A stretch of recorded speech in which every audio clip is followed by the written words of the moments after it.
Introduce yourself, please. Hi, you guys. I'm Decima Davis. I have been in Pascagoula most of my life. I'm super excited to be here. Really nervous. Sorry to speak so fast, but I want to get this 3 minutes in. I'm here tonight to spread awareness about a lurking danger in our city that many may not be aware of.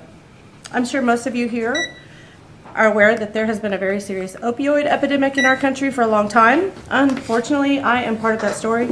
My story began, like many others, back in 2003 when I was prescribed copious amounts of opiates and then began to abuse them.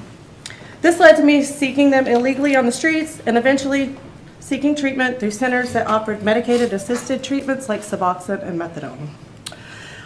These did not work for me. They made me sicker. Fast forward to 2014, I found myself on the internet searching for anything to relieve the withdrawal and pain of coming off of Suboxone.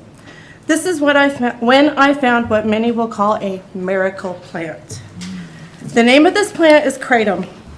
It's a leaf from a tree in countries like Indonesia and Thailand where they have banned its use, yet they send it here to the United States completely unregulated. This plant comes with no warning that it is officially classified as an atypical opioid. I'm sorry, I'm so nervous. Don't be nervous. You're good. This opioid attaches to the same exact mu receptors in the brain that heroin and other opioids attach to.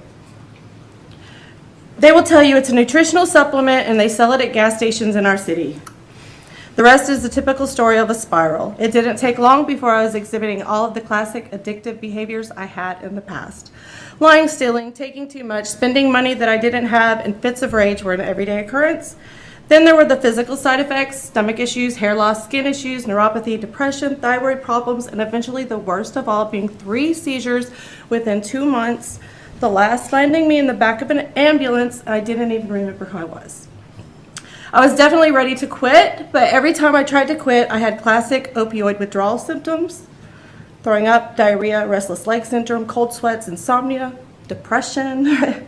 I was in such a hopeless place. The cravings were endless. Knowing that relief was just right around the corner at several stores in my city, that made multiple relapses inevitable for me. I ended up seeking professional treatment. To this day, I'm in therapy and I get a monthly injection of Vivitrol.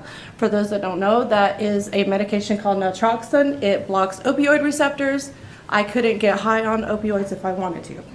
So what that tells me is that kratom is as powerful as any other opioid. It does not belong on gas station shelves in Mississippi or our city.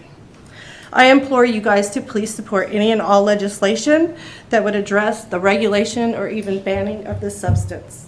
Thank you for your time. Ms. Davis, thank you so much for sharing that with us. Absolutely. I'm sorry I was so nervous. You did fine. You did really good.